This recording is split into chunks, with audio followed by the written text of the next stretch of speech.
Jung Seed Company has the largest selection of annual and perennial flowers and plants online. They are a family-owned and operated company since 1907. Use code FINE22, that's FINE22, to receive 15% off your order at jungseed.com. Valid through July 31st, 2022. Hi everyone, it's Danielle from Fine Gardening here. Listen, I know that you guys probably hate ads at the start of a podcast episode as much as I do, but trust me, this is a good one, right, Carol? That's right. We wanted to let everyone know about something pretty amazing that will be happening in April. We're going to be hosting an online lecture series on sustainability in the garden, and you can participate. The courses will feature 4 experts from around the country talking about sustainable garden design, native plants, trees and shrubs for pollinators and birds. Oh, yeah. And there's this one class that's called The Secret Life of Soil. I just got to preview that one, and oh my goodness, it's so incredible. Who knew soil was that cool? The best part is these classes are on demand, but then we'll be having live Q&A sessions with the presenters each week. There's so much more to explain, but you can just go to finegardening.com to find out more about the Sustainability in the Garden lecture series. The classes will be available starting in April, just in time for Earth Day. Oh, and we should probably mention that we are limiting the number of participants. So if you are interested, go to finegardening.com today to sign up.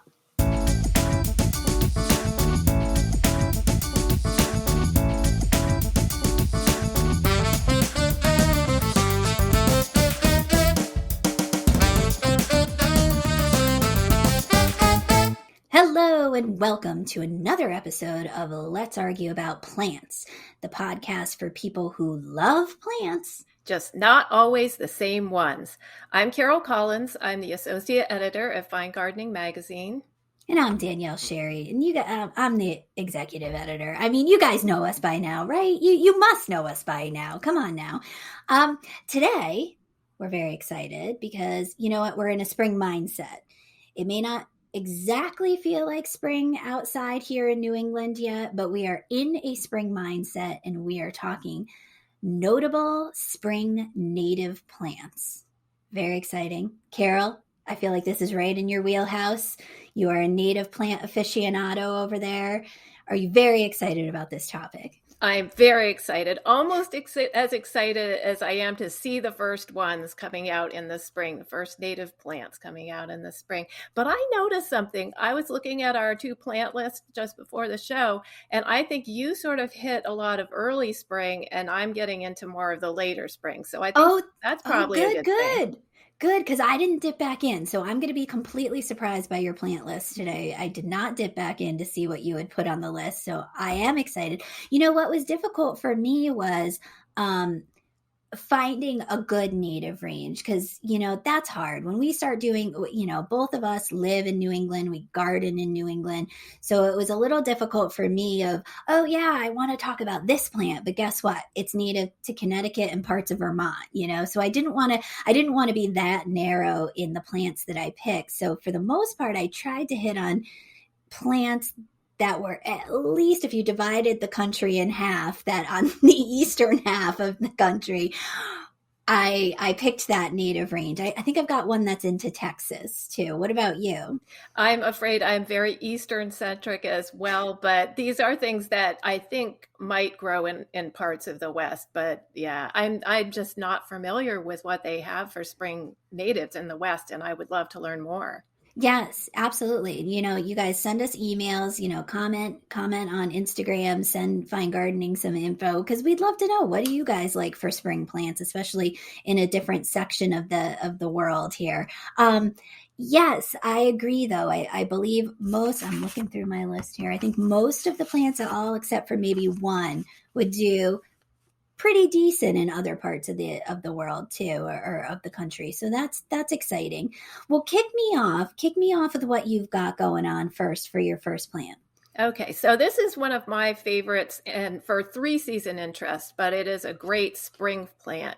It's Bowman's root, which is Porteranthus trifoliatus, or some people still know it as Galenia trifoliata. But I think Porteranthus is the name that's kind of taken hold. And this one is native to the eastern and southern United States. So, and it goes, I think over the Mississippi in the southern part of the United States, zones 4 to 8. So a really good range of, temperatures that it can take. And it's a perennial, and it gets 2 to 3 feet tall and wide. And the older the plant is, the bigger it seems to get. And it's not too fussy about soil. It just needs sort of average, well-drained garden soil. It has an upright habit, sort of vase-shaped a little bit, and the foliage is really cool. It's like these little 3 leaflets with no real stem, petiole, I don't know what you call that, but they just come right out of the stem, and serrated edge, and they've just got a great texture, and that carries through the whole season. And they're nice deep olive green, and then they get these gorgeous red stems with star-like flowers, and just a cloud of these star-like flowers. They almost, when the wind blows, they look like butterflies. Just really pretty. And, white flowers, but they really catch your eye from across the yard. I love them. And they last quite a while. And then when the petals drop off, you have the calyxes are red like the stems, and those hold pretty much the rest of the summer. Wow. So you still have some interest even when that spring bloom is done. And it blooms for us late May to early June. Mm-hmm. And okay. So that's late spring for us, really. Yeah, that's the fourth quarter there. Exactly. But, it springs up out of the ground, and you've got, interest pretty early in the season before it blooms too. That's awesome.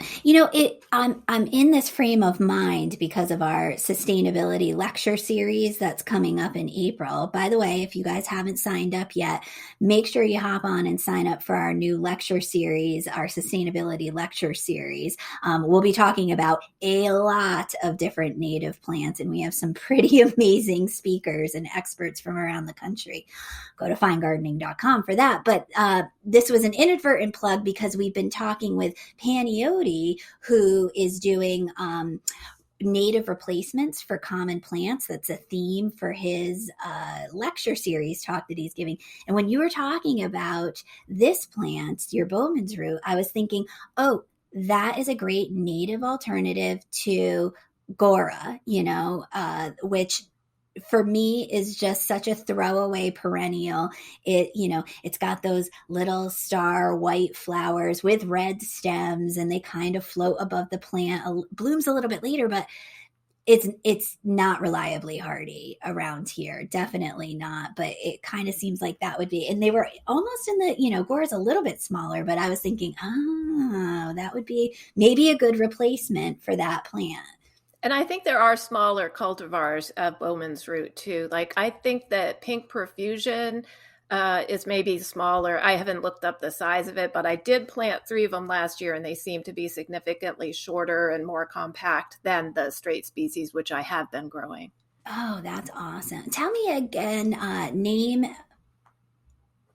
The Latin name Porteranthus trifoliatus. Okay, or you can look it up as Galenia trifoliata, which I think we still have a few photos that are labeled like that in our database. So it changed a while back, but there are still places that are going to call it Galenia. And that's Bowman's root. Yeah. Love it. Love it. Love it. All right. Well, so my first plant that I picked is Eastern Red Columbine, which is Aquilegia canadensis, and it's zones 3 to 8. This isn't a plant that I purchased. It's actually a plant that I collected the seed of. I'm a pretty active hiker, especially in the spring. I think it's just a way to clear my mind, because that is the busiest time at the magazine and the busiest time in my own garden. So I hike pretty regularly, and I stumbled across, and you'll see the photo in our show notes, on one of my hikes, this Eastern Red Columbine. And, in spring, to see a blossom that is this carmine red, it's just an unexpected color. You see the pastels and the pretty whites and pinks and yellows, but you don't, and a lot of green, but you don't really see red. So this caught my attention on a hike. And, don't worry, don't write me letters. I did not dig it out. I let it be. But I watched this little colony of Eastern red columbine that was kind of on this rock outcropping on my hike. And I waited until it had gone to seed.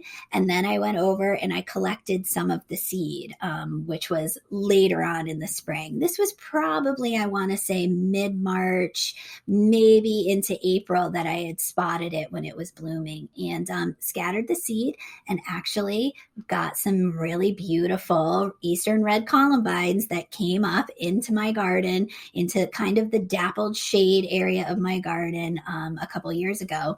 And it was just beautiful. So this plant, it is native from Canada to Florida and then west to the Dakotas. So that's a pretty wide range. And obviously, zones 3 to 8, it's got a wide range in that capability too. But it has maidenhair fern like foliage. It's very delicate and soft, and that's kind of forms a small little tuffet of about maybe 6 inches to 8 inches tall, and then it shoots up these 18-inch stems, these wiry stems, and that's where you get those nodding bells of red flowers, and then with yellow stamens. So it's really, really striking and beautiful. You don't get a whole ton of flowers. Each little columbine sends up a few stems, and on each stem you get 1 to maybe 2 blossoms, but super delicate. And obviously, this is what I noticed in my garden. Hummingbirds adore it, and it's one of the first flowers that they get to visit in my garden. So, when the flowers truly come out and put on their show, it's probably, I'm now looking at my notes, and it's more like late April into May for us here in the East. It might be a little earlier or later, depending on where you live. But obviously, it likes a woodland setting, but, in full to partial shade would be where you'd want to stick it in your own garden. It likes really well-drained soil like most columbines do. And I would just say that, I know not everybody can go out on a hike and collect seed, but I did notice that American Meadows carries the seed. So if you're looking to find this little adorable red flowering native for spring, check out American Meadows. This is not a plug. They are not a sponsor. So, Carol, the columbine is fleeting. It's not going to go as long and bloom as long and be a presence as long as your Bowman's root is. Did you have any spring ephemerals on your list, or? I think all of mine go pretty long. I'm a big fan of a long spring display. I like it. All right, give me another long haul trucker then. Okay, so this one is American Goldfinch Baptisia. And that is Baptisia American Goldfinch, and it is a hybrid of North American species. I am not sure, but I think it's Eastern and Central North American species. It gets 3 to 3.5 feet tall and 4.5 to 5 feet wide. And my plant that I've had probably 5 or 6 years at this point is huge. It has the presence during the growing season of a shrub, even though it is a perennial. It likes full sun to partial shade. It likes average to dry soil. It will actually take some pretty poor soil because it is a legume, like all baptisias. And so they actually fix nitrogen from the atmosphere, I think, and they improve the soil that they grow in. So if they don't get what they want, they make it as in terms of soil. And it's drought tolerant. The deer leave it alone. And what I just love about this is the amazing warm yellow flowers that it has in late spring, usually by the end of May around here. But these are a bumblebee favorite. And I've worked on a couple of articles with staff from the Mount Cuba Center, and that's where I sort of learned that the baptisias are good for when the bumblebee queens wake up in the spring and they want to get, started on making more bumblebees, this is a good nectar source. This is the powerhouse that keeps the bumblebees going in late spring. This podcast just took a left turn. We're now talking about bumblebee aphrodisiacs. I don't know what is going on in this episode. No, but that's really interesting. That's so cool. Think of it, it's more like prenatal vitamins. How about that? Okay, I like it. Butterflies love it. Hummingbirds too. This is another, like, they will totally come around. It's a pea-shaped blossom, and so that there are actually a lot of pollinators that could get into it, but the hummingbirds and bumblebees particularly love it. And like I said, it seems to get, if it's happy, it seems to get bigger and bigger every year. And if you're planning it, decide ahead of time where you want it, because once it's there, you really don't want to move it. Has long, deep tap roots. And I don't know. I mean, you might be able to dig a chunk out of it, but I wouldn't try to move the whole plant at this point when it's 5 feet wide. But a mature plant, and I think they're also very long-lived, but once it sort of gets up to speed, it can send up to 100 flowering stems. Wow. In the season. So that's just like a ton of food for, whatever pollinator is looking for food at that time of year.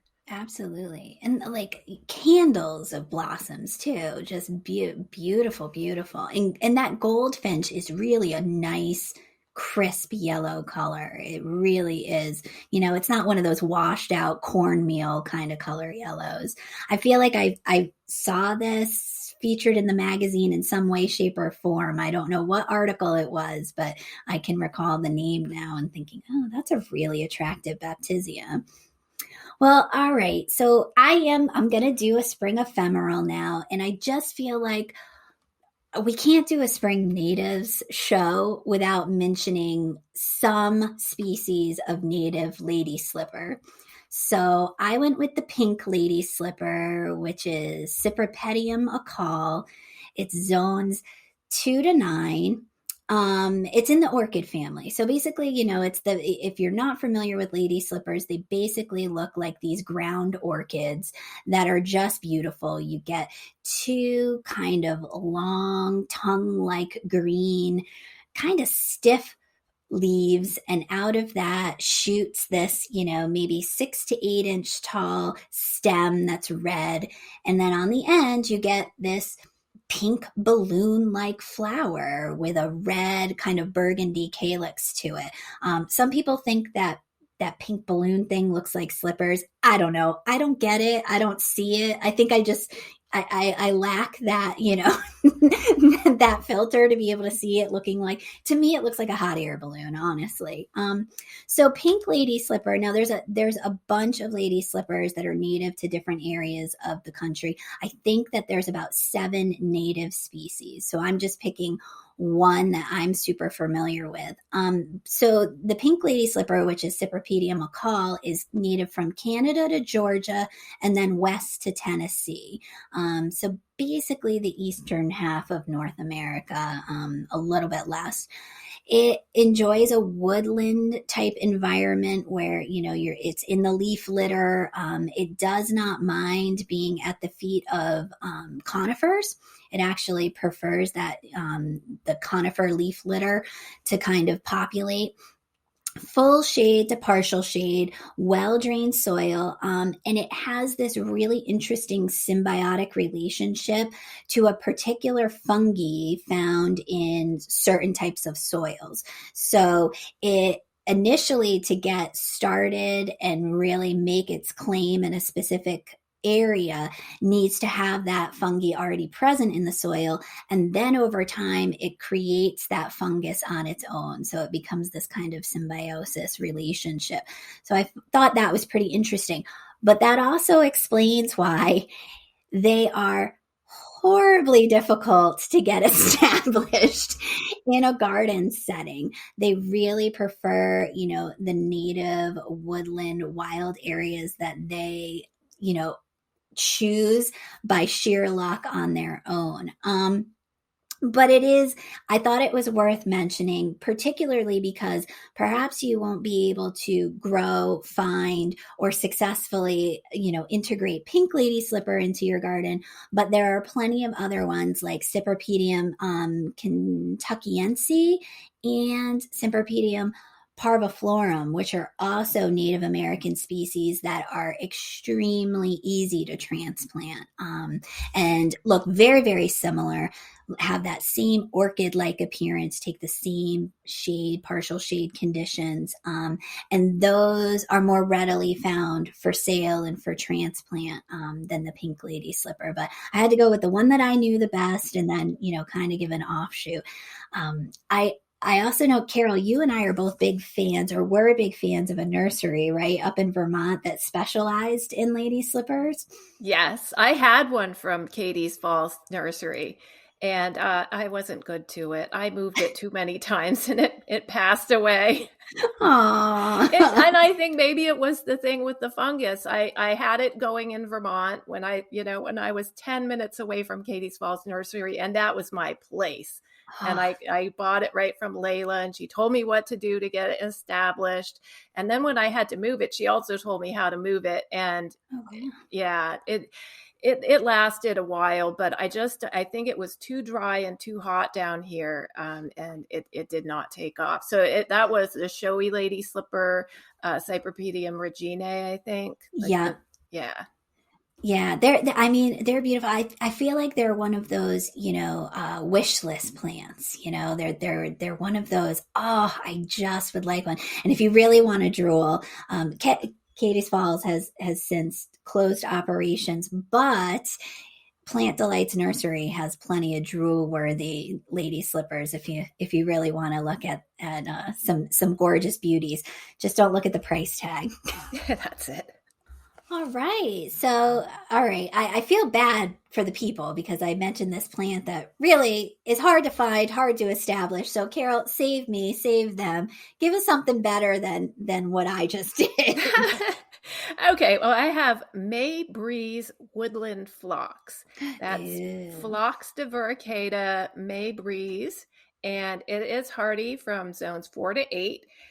The straight species, this is as a nativar, a selection from the straight species of Phlox divaricata, but the straight species is native to Eastern North America, all the way from Quebec, Canada, down to Florida, and then east as far as the Dakotas and the Southern Plains.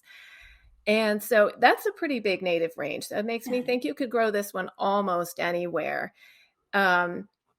The cultivar was selected by Pete Udolf. So it's, somebody who is not from America, but saw this, this species and selected May Breeze, which is more compact and has paler flowers than the straight species. So the straight species has like sort of sky blue flowers typically that range to white. And this is toward the white end of the spectrum, but it's such a subtle blue. It sort of glows, and it stays really small, like 12 to 15 inches tall and wide. And it's great near the edge of a path. And that's where I saw it most recently, was at Jerry Fritz's Linden Hill in Bucks County, Pennsylvania. And this one made the cover of Fine Gardening. I was just going to ask, was it that phlox that was right along the pathway with the carrots in the background? Okay. Yes, and nice. That gorgeous green door, that's their office, I think. So they have this growing along the edge of the path, and they have it mixed in with all sorts of other cute little beautiful woodlandy looking things. Just gorgeous. In early May, I think, is when I took that photo. So, that might be different depending where you are between Canada and Florida, but I would say that's mid-spring for us. It likes moist, rich, well-drained soil. So when you find this straight species in the wild, it is typically sort of in wetlands, places that are naturally wet. So you're going to want to try to find a microclimate like that where you plant it, or keep it watered. And It does best in partial shade, but it will tolerate full shade. It does not love full sun. Again, it just doesn't like to dry out. And it is fragrant. It has these beautiful mid-spring flowers. They're fragrant. They're a great nectar source for butterflies and hummingbirds, anything that has sort of a long proboscis, because it's got a sort of star-shaped flower, but then it's got a long tube that's just loaded with nectar. And then it also has semi-evergreen foliage, which once the flowers are done, and are probably going to be done by late spring, but then you've got this nice little mound of foliage that just hangs out there for the rest of the year and goes great with everything else that you would put with it. That's so nice. So it's not like a moss phlox, like a phlox subulata. That's just going to the foliage just burns out into nothing. And so, that's kind of a bummer. Yeah, it's great. It gives you fall, spring color, but then it looks like hell the rest of the year. Yeah. So, all right. I love the woodland foxes. And that fragrance that you described, it is the subtlest, most delightful fragrance. This is not lily-like fragrance that hits you and, kind of honestly is a little too potent for a lot of people. It's just this light perfume that floats over the area. All right. Well, so I'm going to do a shrub, and, we'd be remiss here in Connecticut, living in Connecticut, without mentioning the Connecticut state flower, which is mountain laurel, which is Kalmia latifolia, zones 4 to 9. I love mountain laurels. And yes, there is 8 million nativars, and there's 8 million different, cultivars and subspecies off of regular old Kalmia latifolia. But I love that May period of time when they burst into bloom. And so the thing about mountain laurel is it's got all these great qualities, aside from reminding me of my mom's birthday and being beautiful in Connecticut as the state flower. It's a broadleaf evergreen. So that's awesome. It's not a rhododendron either, which I feel like are too ubiquitous. It takes full sun to partial shade, which a lot of people think, oh, it's got to be in full shade. No, actually, Kalmia does much, much better if you put it in full sun to partial shade. Acidic, well-drained soil. It's actually in the heath family. So if you think about, what heaths and heathers really appreciate as far as their soil, that's what a mountain laurel is going to appreciate. Straight species gets 8 to 15 feet tall and about 6 to 8 feet wide. Yes, you will go to arboretums and see 30-foot tall mountain laurels, but that is not the norm, unless it's 200 years old, which none of us are living that long. You're never going to see it get that big. If that's too big for you, though, as I mentioned, there's a ton of really, really great nativars that are dwarf varieties like Elf and Carousel. Those are Minuet. Those are all great cultivars of this. So mountain laurel, even though it's the Connecticut state flower, it is native in New England, obviously. It's into the south, into southern Indiana, and then west over to Louisiana, which kind of surprised me. I was shocked at that range. As I said, the flowers appear in late spring. They, although the individual flowers are only about maybe the size of a quarter, a little bit smaller, they have they kind of cluster together, and the clusters of these tiny flowers are softball size, so they're quite large. And each one of the flowers is a cup. And on the straight species, it's a pinkish white with a reddish throat to it. And it's highly variable. So from plant to plant, you'll either see more pink, more white, more red. It really switches up a little bit between plant to plant. The flowers eventually give way to these kind of tannish seed pods, which the birds tend to go a little nutty over, but they do have a bit of toxicity to them. So really, they're just using it, I think, in nesting material, and I don't think they actually eat those seed pods. Mentioning the toxicity, that means that allegedly deer stay away from the mountain laurel, from Kalmia latifolia. However, I will say in really extreme winters, in my experience, I have noticed that the deer will lightly browse them. I think, in my personal opinion, is they take a couple bites, get a horrible stomach ache, and then move on because they really are toxic. And yeah, overall, I think that it's a awesome plant. It's a really, really solid performer, both in the garden and in the wild. And if you're looking for a really cool mountain laurel and trying to find the right size and shape for you, I would recommend going on to Broken Arrow in Hamden, Connecticut's website. The Janes family there has done so much breeding work with mountain laurels. They are really, I would say, the mountain laurel kings of the castle. They have so many to choose from, and it's just a really spectacular plant. Carol, do you have any mountain laurels? Have you ever tried any planted mountain laurels other than the native ones maybe that are around your property? So I have been tempted to rescue mountain laurels because right 200 yards from our property is a gas pipeline, and they brush hog that thing every 5 years. And I saw mountain laurels growing. I'm like, oh, I really have to ask permission and dig those up because they're going to get brush hogged. Yeah. I didn't do it, and they're gone. Oh, bummer. Oh, that is such a bummer. All right. Well, maybe a trip to Broken Arrow this spring is in order.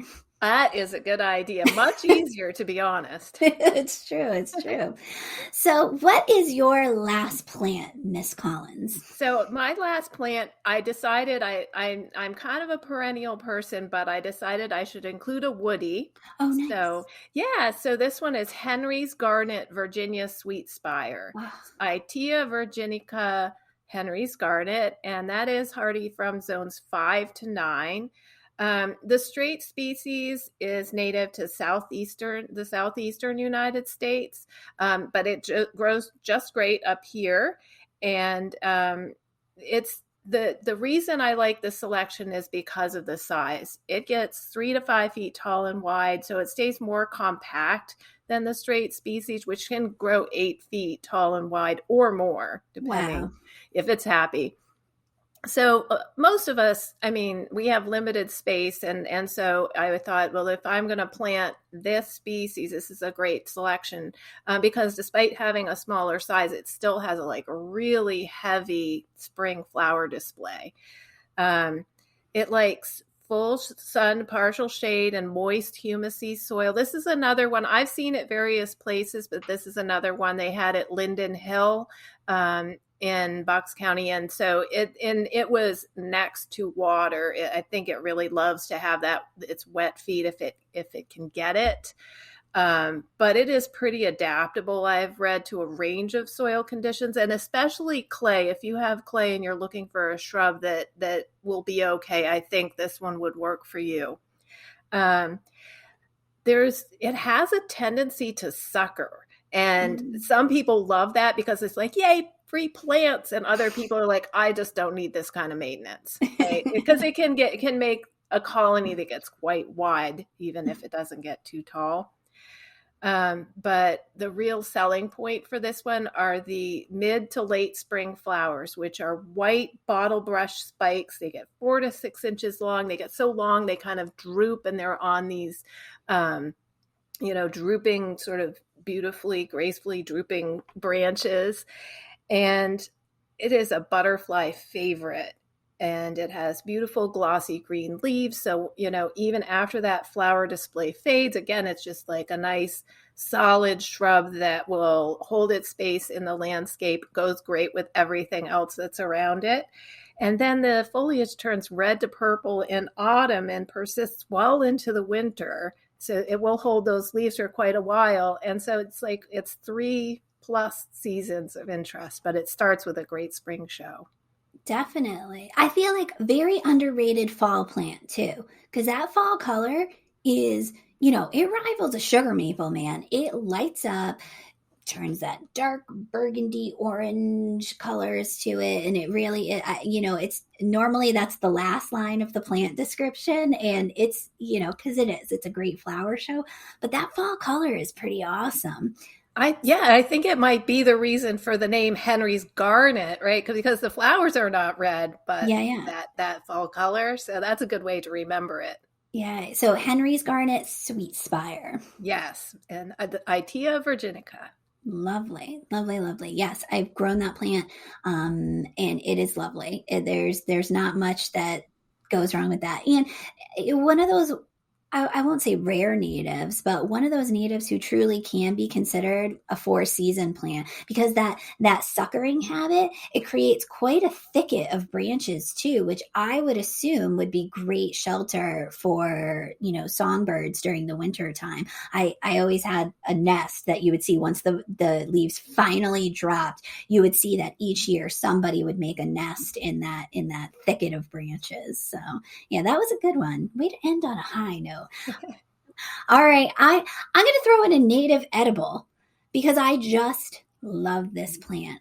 So this is wild ramp, which is Allium trichicum, zones 4 to 7, also known as the wild leek, sometimes known as wood garlic.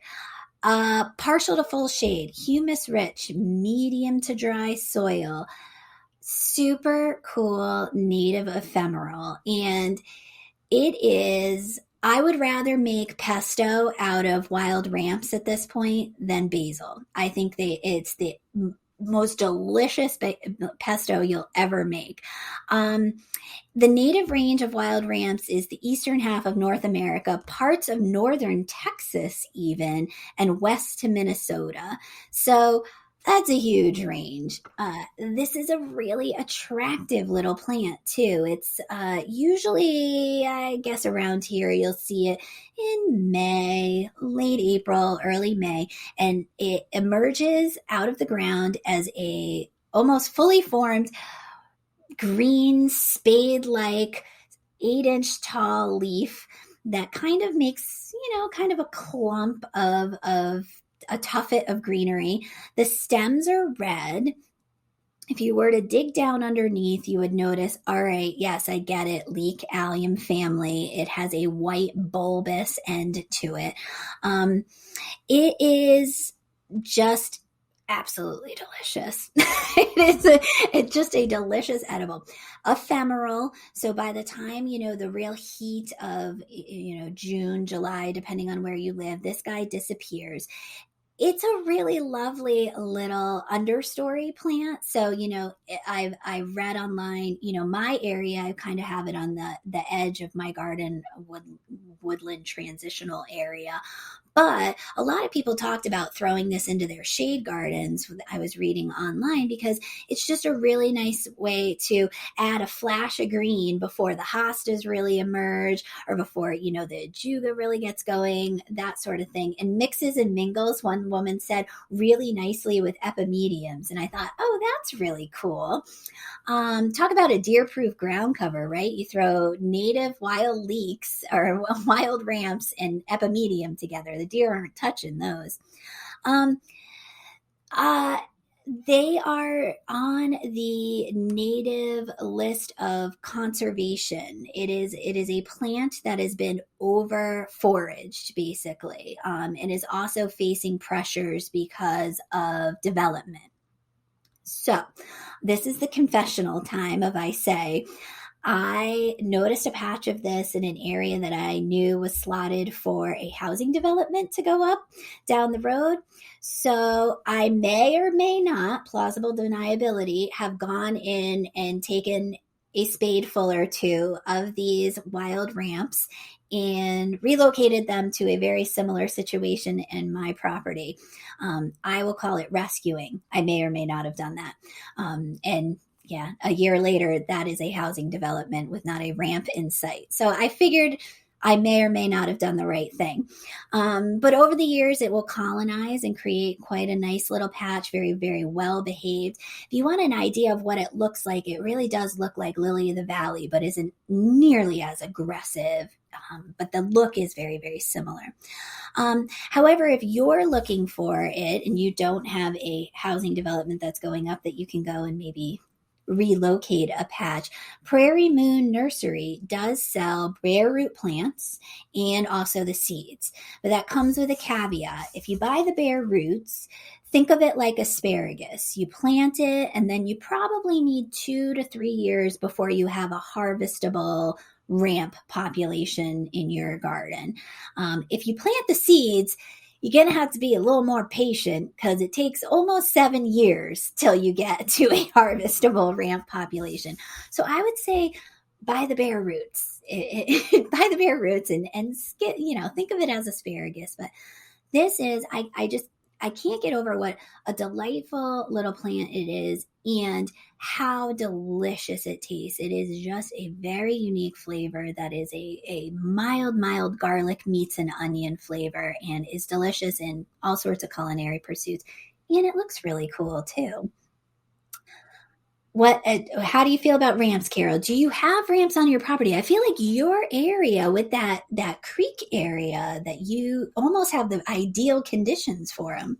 I had it when in Vermont, and very similar conditions. It was there was a stream that ran along the property line there, and this was on a deer trail. So when you said deer resistant, I'm like, yeah, I used to see them step over it.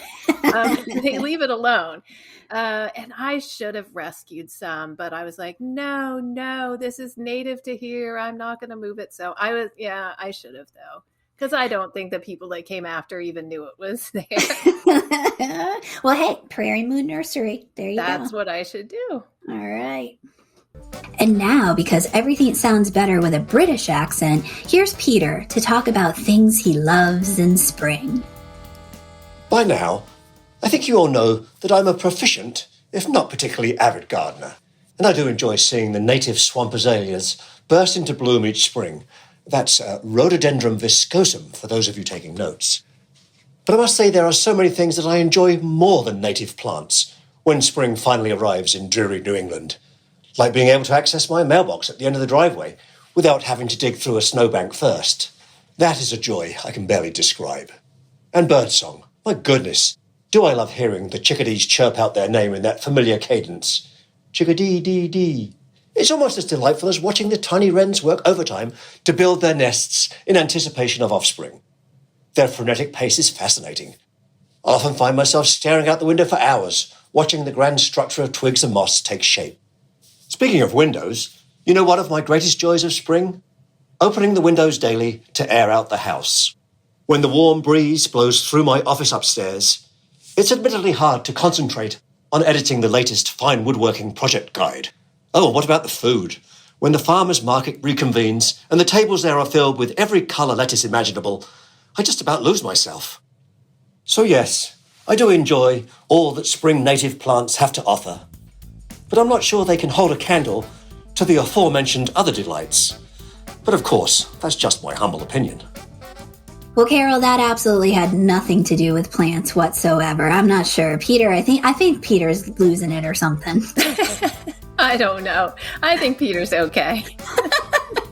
Well, let's see if at least we can get our expert to talk about plants. Who's up? Nan Andra, and she is, a plant person. She's going to have some good ones. All right, let's listen to her list. Hi, everyone. This is Nancy Andra checking in from beautiful Bucks County, Pennsylvania.